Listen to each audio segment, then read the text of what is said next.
He's a lock to go yard. It's a LeBron night. Rogers? Don't play him, play him.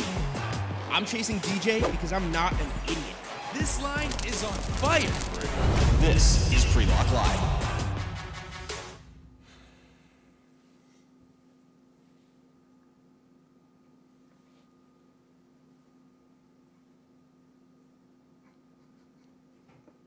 Well, hello. Apparently we're live. Welcome to NBA Pre-Lock Live. Hope you had a great weekend. Somehow your bracket is not busted. I don't know. Apparently we're going here. Usually we get to hear or see an open or something like that, but right on into it. Julian, Edlow, Adam Kaufman. We have Geoff Ulrich here as well. Let's just skip us. Geoff, how are you?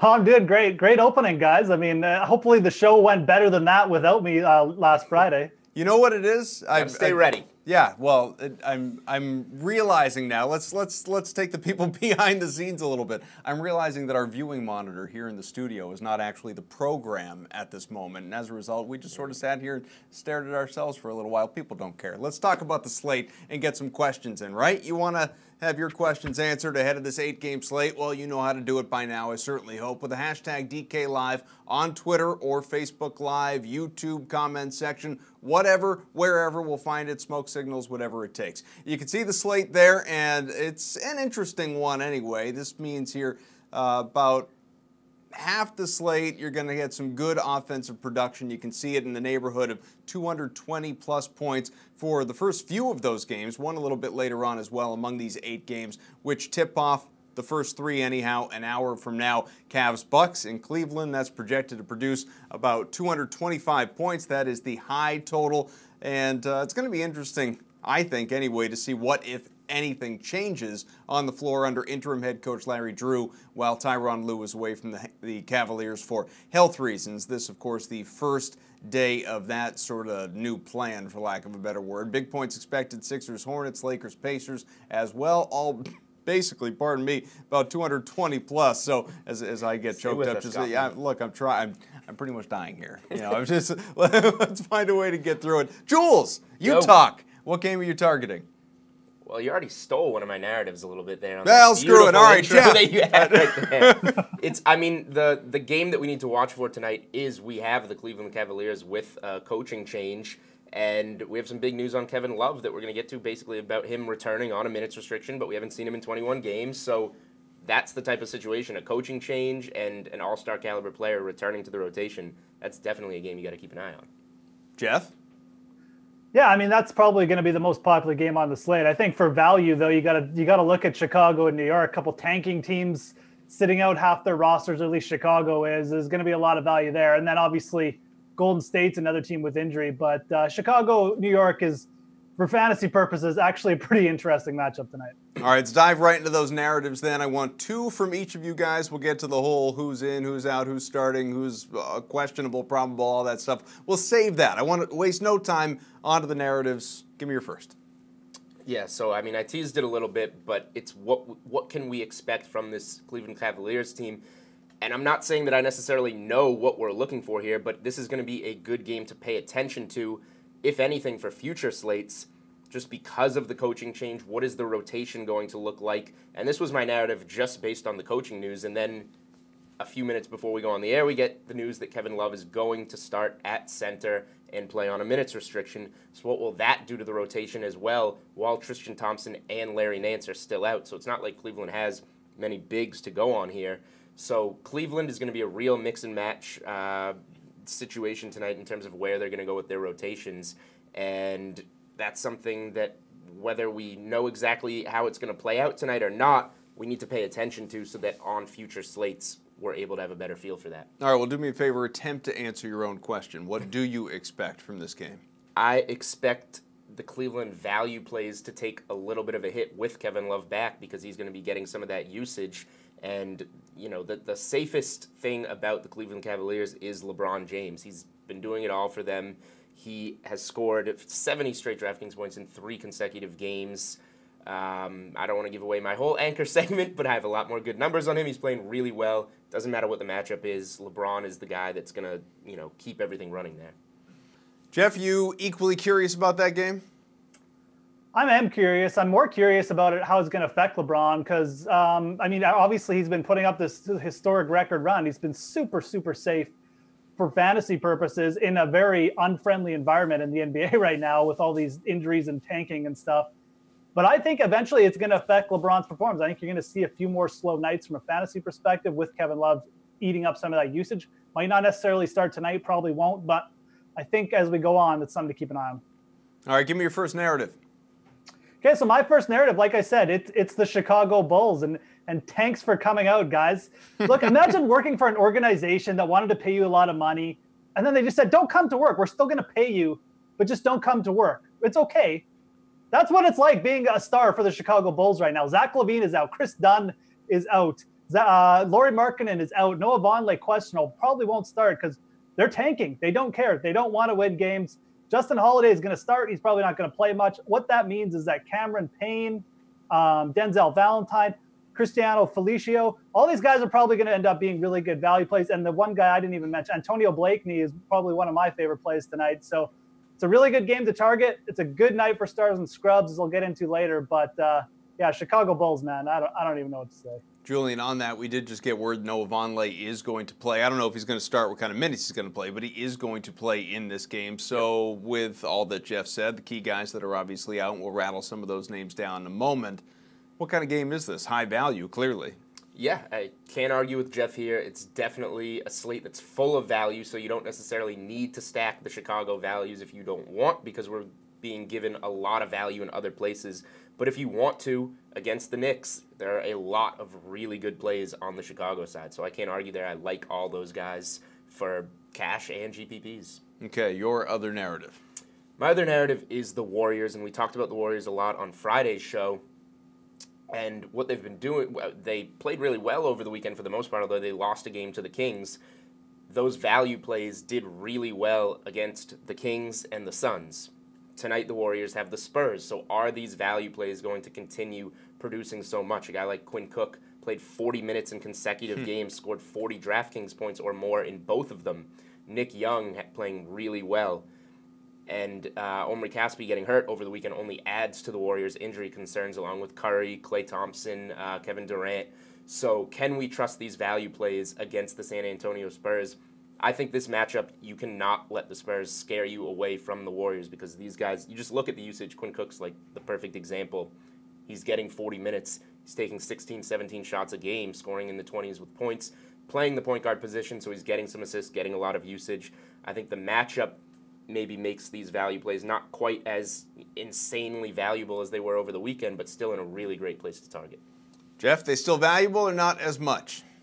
I wouldn't go crazy. I mean, I think Quinn Cook is fine, and I agree with Julian there. I mean, his usage and the fact that Livingston doesn't do much and there just really isn't anyone to back him up, I think that's fine. His price really still isn't that expensive. I wouldn't go crazy here because it is the Spurs. I would feel better about targeting like one value play. Draymond Green, really interesting, but when you're paying up, you're definitely taking a risk because it's – look, the spread between the Golden State Warriors' normal average team total for the year and their actual team total tonight is like 17 points. Their implied team total tonight is under 100 points. For the year, their average is like 115. So take that into consideration. It's not a great spot overall, but the value is so good that you can still target one or two players. All right. Have we hit both narratives from each? Geoff, do you still have one at this point? Go ahead. Get your second one out of the way. I'm eager to give the ins and outs, Geoff. And, I mean, honestly, I feel like you've been teasing me. Jam in the studs tonight. Look, there's so much value. We already went over some of it. That you can play two. You could even play three of the top players and still make a decent lineup. I already did it. It looks a little strange, and you got to keep on top of things. But you can do it tonight, and I think that's definitely the route you want to take. Some of these guys are in such good spots. We talked about a guy like Quinn Cook, but he's been averaging 40 fantasy points and at only 4,700. That's going to be like 8 times value, even if he hits just 30 fantasy points. So a couple other players like that in similar situations tonight. You can jam in a couple of these studs. We'll get to the stud section. We can argue about it, but the realistic thing is 2 or 3 of these guys should be in your lineups. Okay, we'll get to that in a moment. The anchors, the value plays, all of it. But want to run down some of the guys who are in, out, all of it. Kevin Love, of course, that's the big one. Starting at center, minutes restriction for the Cavaliers. Quinn Cook is in. Alan Crabb is in. Miles Turner Andre Iguodala, Zaza Pachulia, Kevin Looney, Vince Carter, Patrick McCraw, Courtney Lee, also Kyle Korver, Noah Vonleh, and Andrew Harrison as well. Guys who are out: Steph Curry, Klay Thompson, Kevin Durant, Nick Batum, Zach LaVine, Chris Dunn, Lauri Markkanen, Brandon Ingram, Larry Nance Jr., Rodney Hood, Jetty Osman, Omri Caspi, Dante Cunningham, Dwayne Wade, Hassan Whiteside, Gary Harris, Cody Zeller, Domantas Sabonis, Bogdan Bogdanovic as well, the brother, Bogdan, not Boyan Bogdan Bogdanovic, as well as Marc Gasol. He is out, illness. So some other lineup notes. Kyle Kuzma is going to be probable, Brooke Lopez as well, and Darren Collison is going to start ahead of Corey Joseph at the point for the Pacers. So, Julian, outside of, we discussed a great many on that list already as it relates to tonight's slate. Love being the big one. Again, the value in Chicago, the maybe value, maybe not with the Warriors, and so on and so forth. But outside of those things, other names that jump out at you on that list, or just, factors that result from those names, obviously. Yeah, I mean, the Marc Gasol news, that's something that broke after the show started. So that's some relatively fresh news that we haven't really reacted to. And that puts Geoff's guy, Jarrell Martin, not Jarrell Wright, in a really good place. Jermichael Green, those are the two guys that come to mind that are going to see a ton more minutes, a ton more usage with Marc Gasol out for the Grizzlies. So we got the word earlier in the day, Marc Gasol's sick. We know the Grizzlies, they're tanking. They're one of the guys that Geoff says is getting paid to stay home tonight.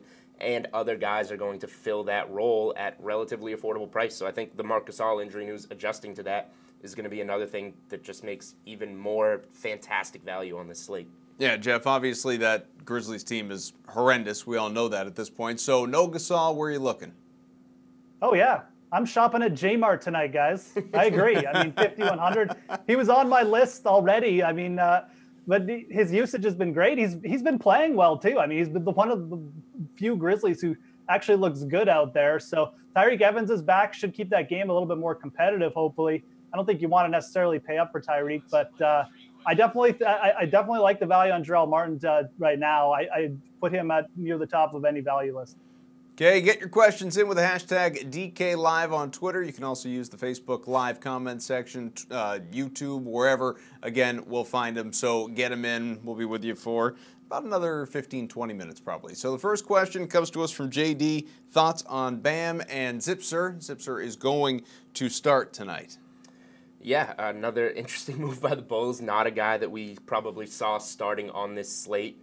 So Zipser, I think, is a guy in consideration with all those Bulls values. Bam Adebayo in a decent spot. Obviously, Hassan Whiteside being out always puts him in a position to have a really big role. But Hassan Whiteside's been out for a little while, so Adebayo's price has caught up to him a little bit, whereas you can find other values on this slate who are going to be in their first game with a major player out who just offer a little bit more value, a little bit more upside for a lower salary. Geoff? Yeah, Zipser's so cheap that, sprinkling him into tournament lineups is fine. I wouldn't trust him for a cash game just because, look, he's starting, but the Bulls often play their bench players like way more than their starters. Who is the second player? Zipser. Bam and Zipser. Oh, Bam, yeah. Yeah, the Heat situation is interesting. I think I just go with James Johnson again. He, like I said last time I was on the show, he gets such a boost from Whiteside being out. He's generally the player that has performed the best without Whiteside. I think if I was going to go get sneaky there, I'd go with Olenek in a GPP because he has flashed that big upside. It's not consistent, but it's there. I would take both those guys over Bam personally. Geoff, we'll throw the next question right to you. Comes from Alexander. Who do you like best tonight, Wayne Ellington or Jeremy Lamb? Jeremy Lamb. I mean, Wayne Ellington, again, I think I'd rather go with Tyler Johnson there. So, yeah, I would definitely say Jeremy Lamb. I wouldn't say he's a must play because the matchup actually isn't that great against Covington, but he's really cheap. He's starting. He's proven to have really good fantasy production when he started. So he's a really good play in my opinion. Yeah, I mean, Ellington's been playing really well, but that's just because Dwayne Wade's been out and his salary's kind of caught up to his play. Josh Richardson, the guy that's back in the lineup that was also helping Ellington see a larger role for a little while. So Jeremy Lamb is still really cheap. Tonight's going to be his first game without Batum. He's going to start. He's going to get a lot of minutes. He's definitely the guy with more upside. Okay, and one more from, looks like, Mitchell. Will Al Jefferson get many minutes with Domantas Sabonis ruled out and Miles Turner back? What do you think? Well, Al Jefferson's come, back from the dead the last 2 games almost. He was almost non-existent. He's played 25 and 26 minutes. His last 2 games, he had that one big 40-something point drafting point outburst. So the upside is definitely there. Sabonis is out, so he should play. Miles Turner being in hurts his role a little bit. He could have had a really big role with Miles Turner out, but I think Al Jefferson's still in a good spot for GPPs. Don't trust him in cash. Yeah, that's perfect analogy, because with Turner back, I don't think you can trust him to have the same kind of usage necessarily. He might, like you said, he's kind of back from the dead, but the Turner news definitely puts me off him. If Turner was out, I'd say he's kind of a must play, but I still think he's a good play, but definitely has a bit more bust now that Turner's in.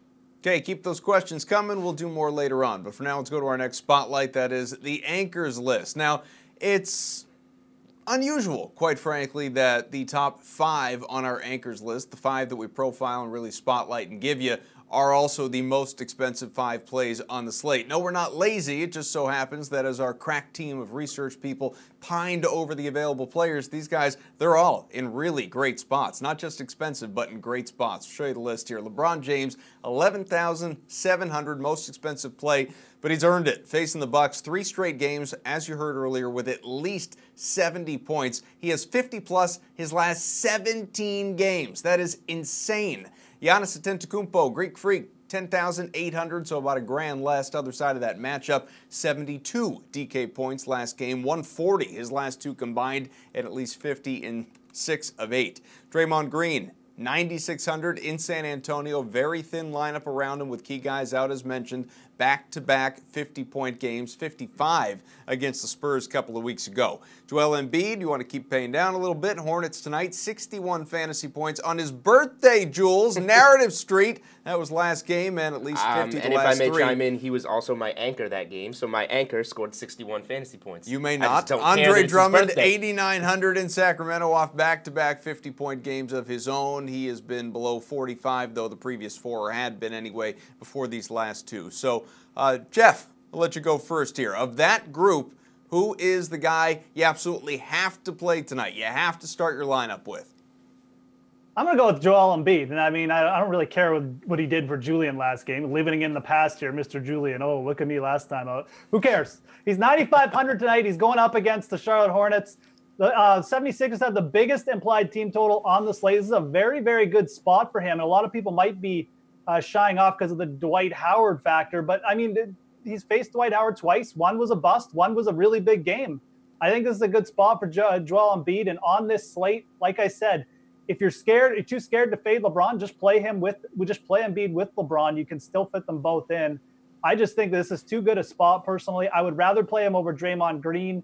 Draymond Green, obviously the usage is there. It's going to be huge without the studs there, but the matchup is not good. San Antonio has a pretty good front court. I would be a little bit scared off there too, because there's a blowout factor for San Antonio there. You might not see as much court if that gets out of hand. I like Embiid in this spot. I think he's got a bit of a revenge factor too, because he didn't really perform that well last time out against Howard. How do you feel about this matchup? I mean, the one thing that I definitely agree with on Geoff is with a $100 difference in salary, Draymond Green's going to be a really popular play after the last 2 games that he's had with over 50 DraftKings points in both of them. But against Sacramento, against Phoenix, I don't think he's going to be able to do that again with an inflated salary against the San Antonio Spurs. So this is a spot where you definitely pivot to Joel Embiid off of Draymond Green. So I do like that call, and I do like Joel Embiid on this slate. But the one guy that you have to go with, obviously LeBron James, 11,700. It's a LeBron night is what you're saying. It is a LeBron night. There is so much value on this slate. It doesn't matter what LeBron costs. He's going up against the Bucks, not worried about the matchup. What was it, 17 in a row? Wow, yeah, 17 in a row with at least 50. Points. I think it's been since February 6th. Every game he's played in, he's had 50 or more DraftKings points. 3 in a row with 70 or more. He's scored 80 or more once in that span. So this is just the perfect slate to... You almost don't have to make the argument for LeBron. It's look at how much value we have. We're going to need to spend salary somewhere, and LeBron's that spot. So it's the perfect combination to make it a LeBron night. All right, but let me ask you, because you were just talking about it with regard to Draymond Green. Now, you said his matchup wasn't necessarily as good, and so you'll pivot to Joel Embiid in that situation. But there's also just the element of differentiation and not wanting too much exposure at one guy if he's going to be popular elsewhere. If LeBron is going to be that popular, are you just taking him and be damned no matter how many people own him? Plug and play those points. If you want to make a contrarian GPP lineup and do some kind of Embiid, Draymond Green, Nikola Jokic stack or something like that, I won't argue with you there. You got to be different in GPPs. But if you're playing cash, LeBron James is locked into your lineup. Yeah, and look, there isn't that many swerve plays off of LeBron tonight. I mean, he's the only player. He's the only player priced over 11K. So you're either starting with him and picking a couple values, or just going more balanced. I mean, I think Giannis is in a really good spot too. If you look at the DVP numbers, it's actually better for the Milwaukee players going up against Cleveland. But we don't have the consistency necessarily there with Giannis. Now, he has been really good in over his last 2 games, and I like him a lot in this spot. But you can play him with LeBron, too. There just isn't enough reason for me to go out there and say, oh, you got to fade LeBron tonight in GPPs. It's a great game theory player, whatever you want to call it. It's just really not enough reason. There's so much value on the slate. There's not other high-priced options that you can swerve off to. Unless you're playing multiple lineups, which is kind of a different story, I would just plug them in and go from there, because you can fit him in pretty much with anyone else. I mean, Geoff and I are going to always debate our anchors, blah, blah, blah, blah. But the point is, with the value tonight, all of these anchors, you can play 2 or 3 of them, and you should play 2 or 3 of them because the value is just so elite. So Embiid is in a great spot. LeBron's in a great spot. Those are probably 2 of my favorite of the anchors. Jokic is actually the most expensive player that's not on that list. I think he's in a good spot. Giannis, not all that expensive considering the last couple of games he's had. So you're going to be trying to get a couple of these guys into your lineup, and you're not going to have a problem doing so. All right, so you're taking LeBron and Embiid if you're starting with 2. How about you, Geoff? I know we can't build a full lineup, but who are your top 2 if you're pairing studs together? I mean, it would probably be LeBron and Embiid, too, if I was just going with 2 in a cash game setting. I mean, if you want to go down a little bit further, I really like the Jokic play, and I also like the Julius Randle play. I think that the Lakers are in a pretty good spot. The Indiana front court isn't really all that strong, so I like going with Randle there too. He's big minutes. Kyle Kuzma's back, but it's really not that big a deal. So I'd say Jokic and Randle are 2 guys to target to get a little bit more creative in GPPs.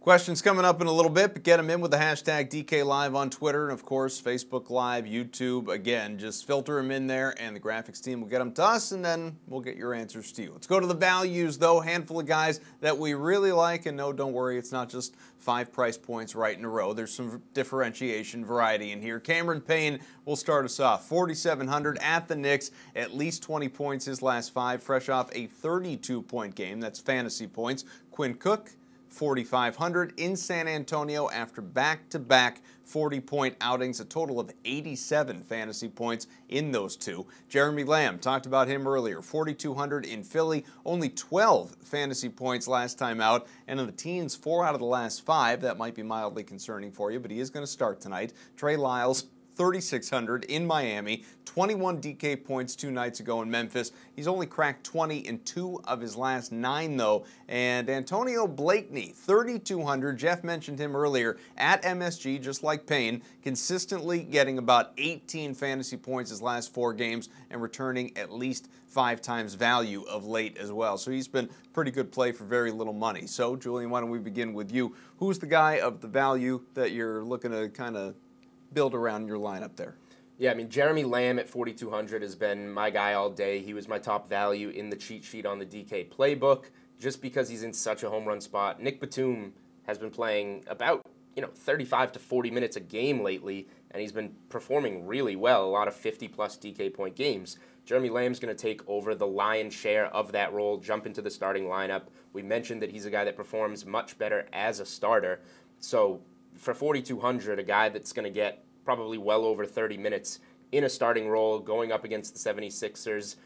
Geoff mentioned Robert Covington potentially getting some time on him, but he's also going to probably see a lot of time going against J.J. Redick and Marco Bellinelli, guys that aren't very good defenders on the perimeter.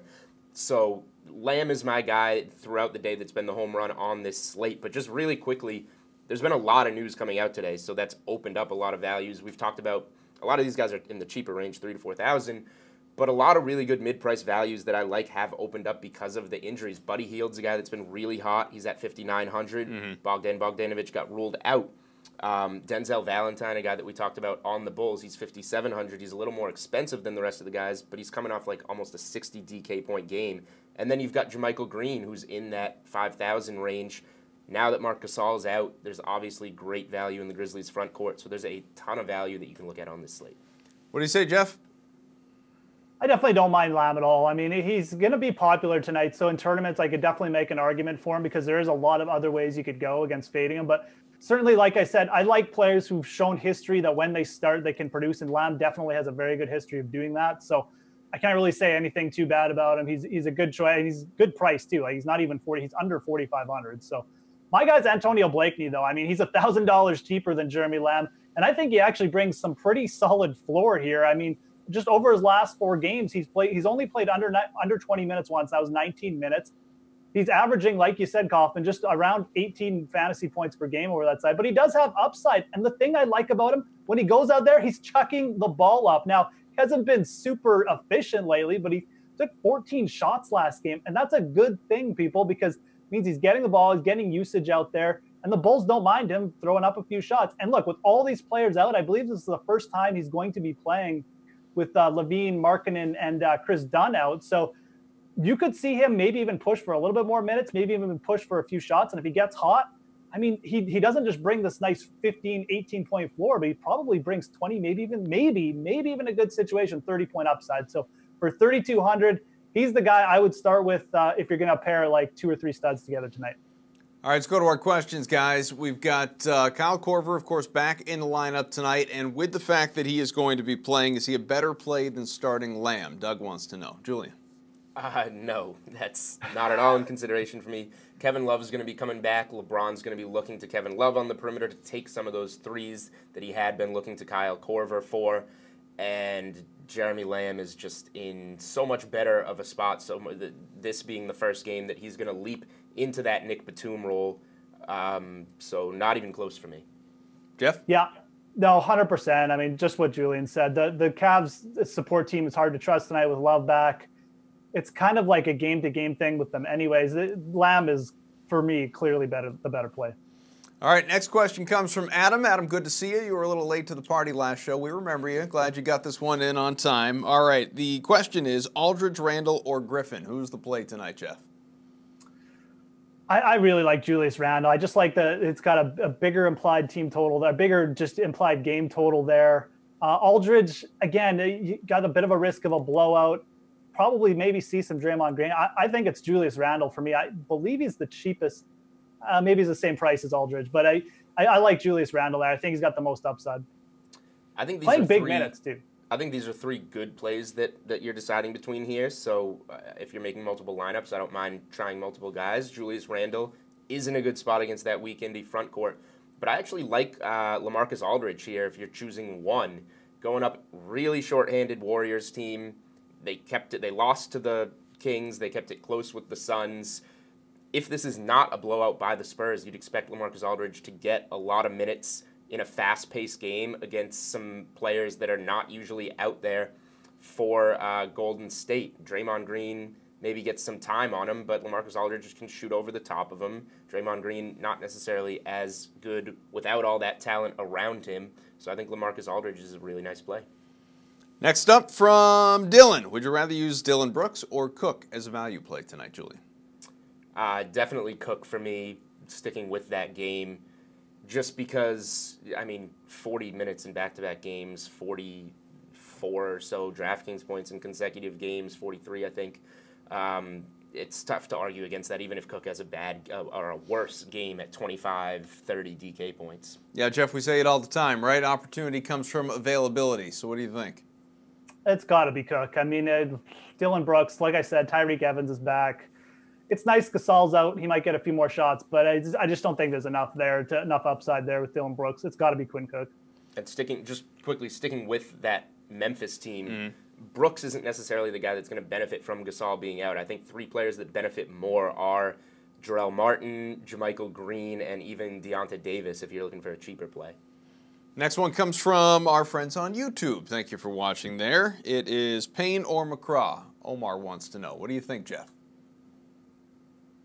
I would go with Cameron Payne. I mean, I know he's not starting, but Again, the Bulls don't really want to play Justin Holiday. So for me, Cameron Payne, I actually can't remember what we're talking about. Patrick McCaw was the other choice, right? Yes. Yeah, I can't even remember what his price was. Do you know what it was, Julian? I believe low 3,000s. Yeah, I just feel like there's a bit too much of a chance to bust there. I did kind of have him on my list, but I think Payne is in a very good spot tonight. And if you can choose between those two, I would take Payne. 3K even. Okay. So a few things here. Yes, McCaw is 3K even. We call people out for names on this show. You cannot stop saying McCraw. Do I keep saying McCraw? Well, McCaw. no, please.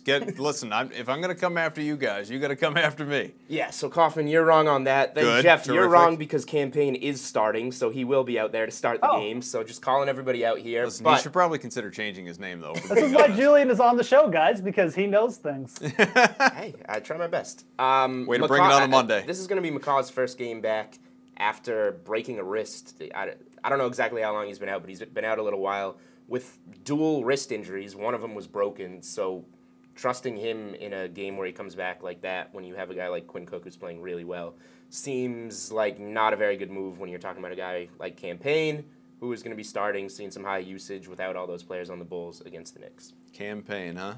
Campaign. Way to do that. C-Payne. It's a very popular nickname. Yeah, Shrog, it has Hardly to be. Hero were here. He would be pushing that. But of course, he's hardly But of hero. course, he's hardly Yeah, hero. you can't rule that out. All right, I like this question here from Rogers. We get to the final couple anyway. Will love hurt? Yeah, I know. Will love hurt LeBron's usage, Geoff?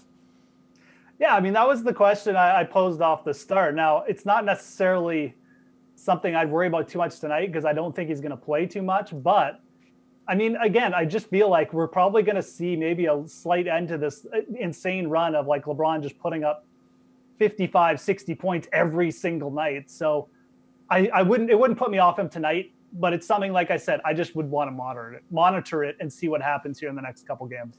Eventually, the Cavs are going to start getting more healthy, and LeBron will wind up around 12K and being too expensive, and he's going to have a bad night eventually. But Kevin Love, limited minutes, first game back, still relatively banged up. I'm trusting LeBron until he proves me otherwise, shows me a bad game.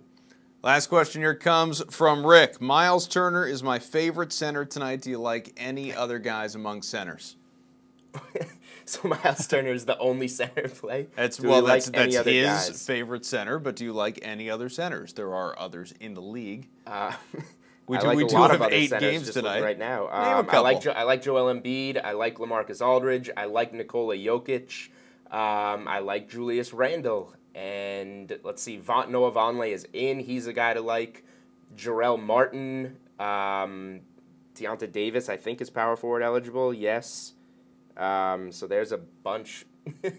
Geoff, there are any other guys that you like, I pal? like the Miles Turner idea, by the way. No one's going to play him. Obviously, it's a GBP only play, but he definitely, I mean, Al Jefferson obviously having these big games. Miles Turner could definitely eat up all that usage. He's talented enough, we've seen, to put up 50-plus games. So I don't mind that at all. If you do want to go like more mid-range, I mean, we mentioned Jarrell Martin. I really like him. The other guy I don't mind in that range is Paul Millsap. Not many people are talking about him. We're talking about Jokic a lot, but he's had a couple slow games, but his minutes are up. He's only 5,700, no Whiteside. It's a pretty good matchup there for Millsap, too. The one thing I'll add is if you need your center to be in that price range, Miles Turner is 6,600. None of the guys I mentioned are in that price range. So if you have to hit that window, Miles Turner seems like a decent play for a GPP in tournaments, not for cash games.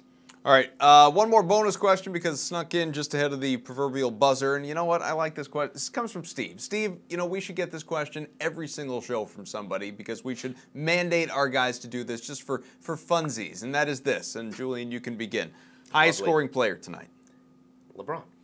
Without a doubt? Done. Okay. Geoff? Giannis Antetokounmpo. He wasn't even your anchor. I know. I'm just doing it to spite you. All right, seems pretty inconsistent. Yeah, he also just wanted to nail that pronunciation.